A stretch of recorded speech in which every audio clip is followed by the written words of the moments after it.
नेप्सेमा यस्तो परिवर्तन आयो जुन कुरा धेरै इन्भेस्टर्सलाई अझै थाहा छैन। यो नजानी शेयर बजारमा पस्नु भनेको आँखा चिम्लेर गाडी चलाउनु जस्तै हो। सोच्नुहोस्, तपाईले महिनौदेखि एउटा स्टक फलो गर्दै हुनुहुन्छ, राम्रो इन्ट्री पोइन्ट खोज्दै हुनुहुन्छ, तर नियम नै थाहा नभएपछि राम्रो अपर्च्युनिटी आए पनि के गर्नु? आजको भिडियोमा हामी ती नियमहरू एकदम सजिलो भाषामा बुझ्नेछौँ। यो भिडियोलाई अन्तिमसम्म हेर्नुहोला, तपाईको शेयर बजार प्रतिको सोच पुरै बदलिन सक्छ। नेप्से नेपालको एकमात्र शेयर बजार हो। यहाँ 341 भन्दा बढी कम्पनीहरू लिस्टेड छन्, हाइड्रो पावरदेखि ब्याङ्किङ, इन्स्योरेन्सदेखि माइक्रो फाइनान्ससम्म। मार्केट क्यापिटलाइजेसन हेर्दा रु 4.81 ट्रिलियन। यसलाई अर्को तरिकाले भनौं, नेपालको जीडीपी को एक ठूलो हिस्सा यही बजारमा अड्किएको छ। र सबैभन्दा चाख लाग्दो तथ्य, यो बजारमा अहिले 36 लाख भन्दा बढी नेपालीहरू एक्टिभ छन्। 2020 मा यो संख्या थियो जम्मा 7.4 लाख, अर्थात 6 वर्षमा मात्रै यति धेरै मान्छेहरू यो बजारमा भित्रिए। तपाईको छिमेकी, साथी, परिवार सबै यहाँ छन् र अब यो बजारको नियमहरू नै बदलिँदैछन्, जसको असर यी सबै 36 लाख जनामाथि पर्नेछ। त्यसैले यो बुझ्नु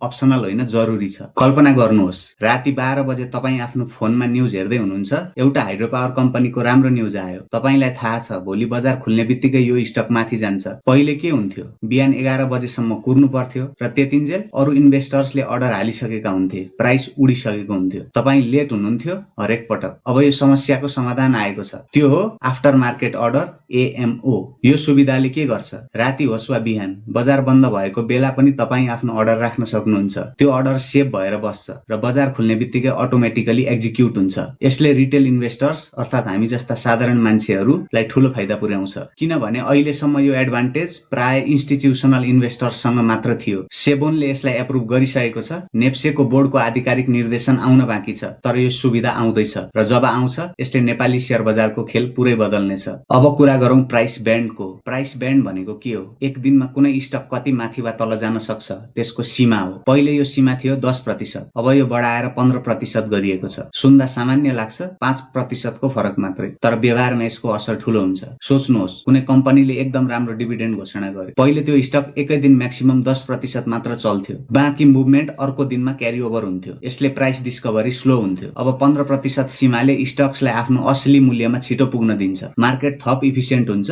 तर यहाँ एउटा कुरा स्पष्ट हुन जरुरी छ, यो दुवैतिर जान्छ। अपर्च्युनिटी जति ठूलो हुन्छ, रिस्क पनि त्यति नै ठूलो हुन्छ। एकै दिन 15% को नोक्सान पनि हुन सक्छ। त्यसैले यो नयाँ सीमाले तपाईलाई थप सचेत भएर ट्रेड गर्न बाध्य गर्छ। स्टप लस राख्नुहोस्, रिसर्च गर्नुहोस् र कहिले भावनामा बहेर निर्णय नगर्नुहोला। बजार कहिलेकाहीँ पागल हुन्छ। कुनै ठूलो राजनीतिक घटना, कुनै ग्लोबल क्राइसिस, कुनै अफवाह र एकैछिनमा बजार ठूलो क्र्याशमा जान्छ। त्यही बेला सबैजना प्यानिकमा हुन्छन् अनि थप प्यानिक सेलिङ सुरु हुन्छ। यो चेन रिएक्सन रोक्नका लागि नै सर्किट ब्रेकर हुन्छ, बजारको इमर्जेन्सी ब्रेक। नयाँ नियमले के भन्छ त? पहिले 2 घण्टा भित्र अर्थात बिहान 11 देखि 1 बजेको बीचमा इन्डेक्सले 5% को घटबढ गर्यो भने बजार 15 मिनेटको लागि हल्ट हुन्छ। यो समयमा इन्भेस्टर्सहरूले सास फेर्न पाउँछन्, सोच्न पाउँछन्। त्यसपछि पनि बजार नरोकी 8% सम्म घटबढ गर्यो भने त्यस दिनको लागि बजार पुरै बन्द हुन्छ। पुरानो नियमसँग तुलना गर्दा यो व्यवस्था थप ब्यालेन्स छ। पहिले 4% घटबढमै हल्ट हुन्थ्यो, जुन धेरै टाइट थियो। अब 5% घटबढ र 8% घटबढको डुअल लेभल सिस्टमले बजारलाई ब्रेदिङ रुम दिन्छ, तर एक्सट्रिम भोलाटिलिटीलाई रोक्छ पनि। प्यानिक सेलिङ र आर्टिफिशियल पम्प दुवैलाई यसले नियन्त्रण गर्छ र अल्टिमेटली यसले लङ टर्म इन्भेस्टर्सको कन्फिडेन्स बढाउँछ। अब हेरौं यी नियमहरू आउनु अघि बजार कस्तो थियो। जनवरी 1, 2026 मा नेप्से इन्डेक्स थियो 2621, मार्च 1 सम्म आइपुग्दा 2674, मार्च 30 मा भने इन्डेक्स वात्तै बढेर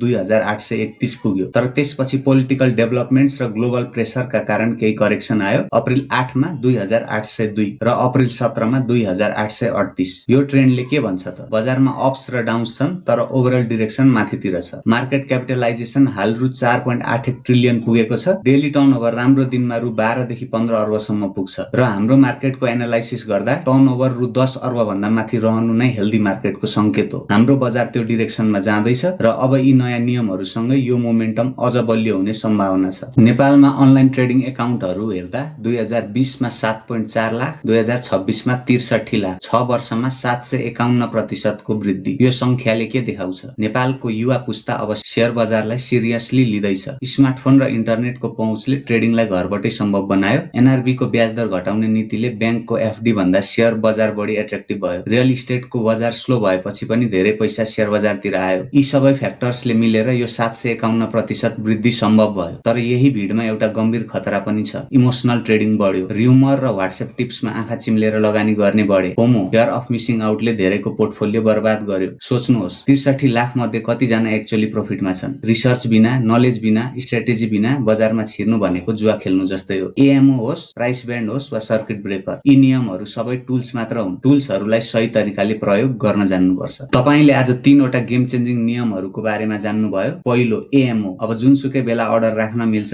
बजार खुलेपछि एक्जिक्युट हुन्छ। दोस्रो प्राइस ब्यान्ड, 10% बाट 15% भयो, अपर्च्युनिटी ठुलो, रिस्क पनि ठुलो। तेस्रो सर्किट ब्रेकर, ±5% मा 15 मिनेट हल्ट र ±8% मा दिनभरि बन्द। यी तीनै परिवर्तन एउटै उद्देश्यले आएका हुन्, नेपालको क्यापिटल मार्केटलाई अझ आधुनिक, ट्रान्सपेरेन्ट र इन्भेस्टर फ्रेन्डली बनाउन। नेप्से बदलिँदैछ, नियम बदलिँदैछन् र बजार बदलिँदैछ। प्रश्न एउटै छ, तपाईँ बदलिन तयार हुनुहुन्छ कि हुनुहुन्न? हुनुहुन्छ भने अब यो भिडियोलाई त्यो साथीलाई सेयर गर्नुहोस् जो अझै यो कुराबाट अनजान छ, र यस्तै काम लाग्ने भिडियोहरूका लागि च्यानललाई सब्स्क्राइब गर्न नबिर्सिनुहोला।